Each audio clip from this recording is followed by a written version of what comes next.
What's up, my Bard besties? Today I'm going to be going through all things Chaos Dungeon, one of the earliest and most frequent endgame content that you'll do. We'll go through the Bard skill tree and then some extra tips so you can get an edge when the game launches. First of all, if you don't know what Chaos Dungeon is, it's a dungeon you can enter twice a day where you can kill a bunch of monsters and get some rewards. And you can get a lot of different things from upgrade materials to accessories, ability stones, engraving books, and jewels and some other things. You definitely want to be doing it, especially because it doesn't really take that much time if you know what you're doing. First of all, let's go over the skill build. If you've watched my Bard leveling video, you're mostly set. The Chaos Dungeon skill build is pretty similar to that, so if you want a more in-depth explanation of the skills, make sure you check that one out. There's one extra skill that I run for Chaos Dungeons, but it's mostly up to you. Let's talk about this skill, Prelude to Death. Please don't use this skill outside of Chaos Dungeon. The skill does 2 AoE pulses, inflicting a debuff each time it hits an enemy.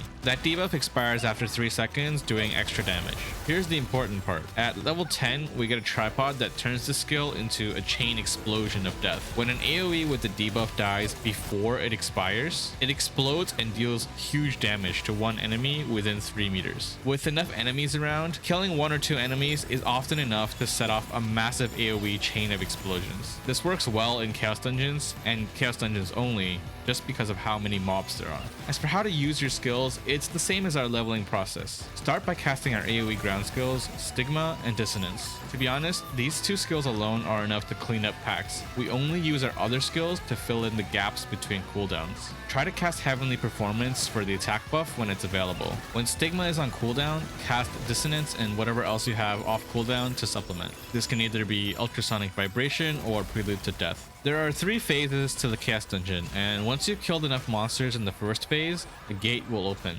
Finish up the mobs if there are a lot remaining, then jump into the gate by hitting G. In phase 2, elite mobs will spawn along with the regular monsters. Just group them up and do the same AoE combo to clean up. Cast Heavenly Performance as always, then try to hit as many elites with Soundholic as possible. If there's an elite surrounded by trash mobs, you can also use Prelude to Death to do big damage to it. Only do this though if everything else is on cooldown. After killing enough elite monsters, a boss will spawn. If you have the second awakening skill or Oratorio, you can just pop it to basically insta-kill the boss. We'll only get the skill starting from Rohendel at item level 415, so if we don't have it at launch, just go through your normal skill rotation. When the boss is dead, a gate will appear. If you're lucky, there's a random chance to get a golden gate. A golden gate takes you to a special area with just 1 monster. Killing it rewards you with a random amount of gold. You can also get a red gate, which takes you to a boss room with extra drops. Most of the time though, you'll get a black gate, which takes you to phase 3. Phase 3 is more of the same. You kill trash mobs to spawn these rocks, which you'll break to spawn more trash mobs. I recommend breaking these with multi-hit skills like Sound Shock or Dissonance. Once you break them, an elite will spawn with more monsters and we rinse and repeat. When the gauge at the top left fills up,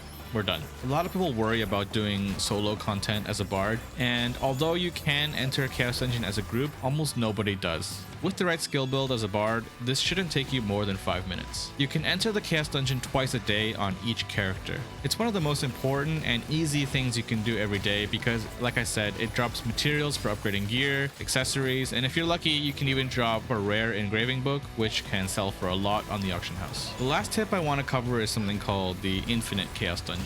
Now, I mentioned you can do the Chaos Dungeon twice a day, but you can actually go into the Chaos Dungeon even after you've used up your daily entries. Instead of dropping the regular loot, the monsters drop a special type of token instead, which you can trade at a vendor for even more materials. If you don't like playing alts and you just want to grind a bit more on one character, this can be a viable strategy to get more stuff. Note that every time you exchange for materials, the cost of the trade goes up for the week. You'll want to figure out if it's worth buying things at an overpriced rate or waiting until next week when the prices reset. On the Korean server, the prices of materials for tier 1 and tier 2 old content just got reduced with the latest patch. They also don't have increasing costs, making Infinite Chaos Dungeon a pretty good way to get materials on one character. You can also get up to 20 engraving books one time. If we get the same implementation on North American and EU launch, grinding Chaos Dungeon should be pretty worth it. If not, you can still do it, but you'll have to think more carefully about the benefit for the time you invest.